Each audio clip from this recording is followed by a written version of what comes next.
हरे Krishna, Radhe Radhe. Shri Radhe channel में आप सभी भक्तों का स्वागत है। तो आप सभी को विजया एकादशी की हार्दिक शुभकामनाएं। फागुन मास में ही विजया एकादशी का व्रत बहुत बड़ा व्रत होता है।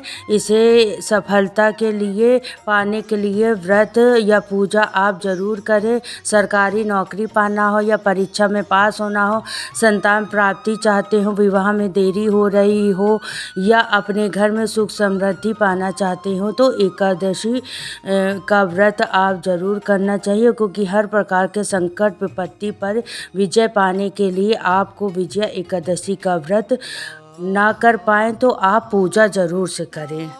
व्रत कैसे करना है उसकी सारी जानकारी मैं इसी वीडियो में दूंगी। प्लीज़ आप मेरी वीडियो को पूरा देख लीजिएगा। सुबह जब निर्मित हो के साफ़ सुथरे वस्त्र पहन के आप कोशिश करें कि पीले वस्त्र पहने और एक आप पट्टा ले लीजिए, पीले कलर का कपड़ा बिछा लीजिए।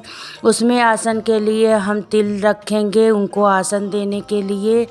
इसमें विशेष राम जी की पूजा का विशेष महत्व है। आपको पास राम दरबार हो तो राम दरबार की फ़ोटो अवश्य रखें और कलश की स्थापना भी आप ज़रूर से करें।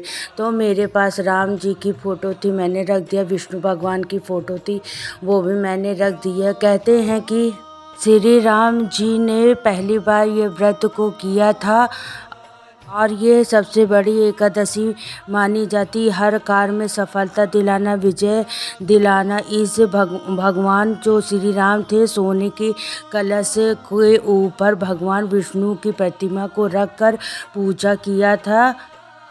अगर आपके घर में विष्णु भगवान की चतुर्मुखी फ़ोटो हो तो आप ज़रूर रखिए, ना हो तो गोपाल जी की पूजा करिए। ये देखिए हमारा कलश तैयार हो गया। उसमें सुपारी, सिक्का, हल्दी, तिल, फूल और ये मैंने आम का पत्ता डाला है। अगर आपके पास हो तो अशोक का भी पत्ता ले सकते हैं।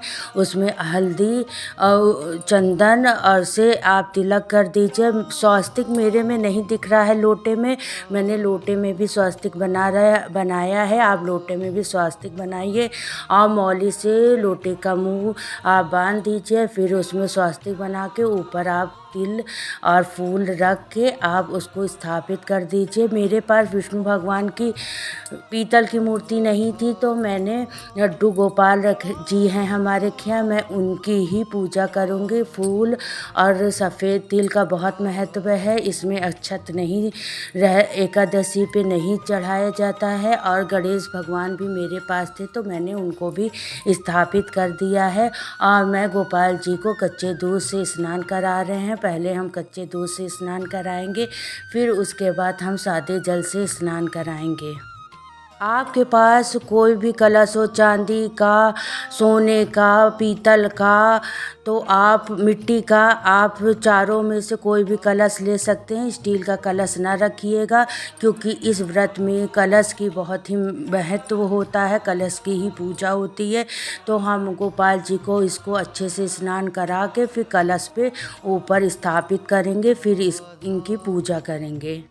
पूजा की बहुत आसानी विधि आप सबके सामने बताएंगे। ये देखिए अच्छे से हम इनको पोंछ लिए, इत्र लगाएंगे गोपाल जी को, फिर सुंदर से श्रृंगार करेंगे। श्रृंगार करने के बाद फिर पूरी पूजा हम फिर आपको आगे दिखाएंगे। अगर आप व्रत कर रहे हैं तो 10वीं वाले दिन ही आपको शुद्धता का ध्यान रखना चाहिए। मांस मदिरा नहीं खाना चाहिए और ना ही चावल बनाना चाहिए। लहसुन का भी सेवन नहीं करना चाहिए। ये देखिए गंगा जल से मैं सब भगवान को शुद्ध कर रही हूँ, शुद्धि कर दे रही हूँ। फिर उसके बाद दिया कोशिश करिए कि आप घी का ही दिया जलाइए, क्योंकि घी का ही दिया जलाया जाता है एकादशी पे। और भोर में ही आप उठकर पहले संकल्प लीजिए। संकल्प लेने का बहुत बड़ा महत्व होता है, इसी से आपका व्रत पूर्ण होगा। कहीं कहीं मिट्टी का कलश की भी स्थापना होती है, उसका भी दान होता है। तो कोशिश करिए कि अगर आप जो विग्रह ले रहे हैं वो आप नया खरीदा हो, अन्यथा घर का आप गोपाल जी हो या फ़ोटो आप उनको दान में नहीं दीजिए। ये देखिए हमारा दिया प्रज्वलित हो गया, धूप दिखा दिया। आपके पास पुष्प हो तो पहले गणेश भगवान की पूजा होती है। पहले गणेश जी की हम पूजा करेंगे, फिर पुष्प हो आपके पास जैसा सफ़ेद हो, गेंदे का हो, गुलाब का हो, और आप कलश की भी स्थापना, उनकी भी फूल रख के पूजा, लड्डू गोपाल का भी पूजा। और ये हम तिलक सबका कर दिए हैं, वो सब पीले चंदन से ही तिलक करना चाहिए। एकादशी पे उनका चंदन हो गया है। वस्त्र रूप में हमने कलावा चढ़ाया है, क्योंकि कलावा वस्त्र रूप माना जाता है। अगर आपके पास तुलसी की माला हो तो आप तुलसी की माला भी श्री राम को चढ़ा सकते हैं। विष्णु भगवान को, लड्डू गोपाल को चढ़ते ही हैं। इनको गुलाल भी लगाइए, क्योंकि बसंत पंचमी से ही होली का त्यौहार शुरू हो जाता है। भोग में आप माखन मिश्री है, पंचमेवा है, कोई भी मौसमी फल आप इनको दे सकते हैं। अच्छा, विजया एकादशी का व्रत 24 फरवरी को दिन सोमवार को मनाया जाएगा और पारण इसका 25 फरवरी को सुबह 6 बज से 8:15 तक रहेगा। तो आप बीच में ही पारण कर लें।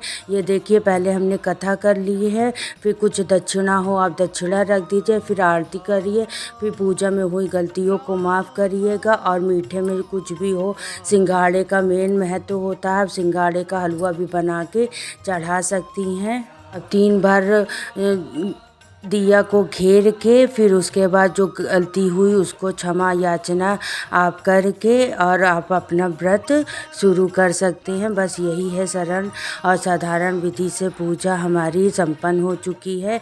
आपको वीडियो कैसा लगा? अच्छा लगा होगा तो कमेंट करके ज़रूर बताइएगा। अगर आप लोग व्रत नहीं कर सकते हैं तो आप पूजा सबके घर में शाम को भी पूजा करें, भजन कीर्तन के, तुलसी में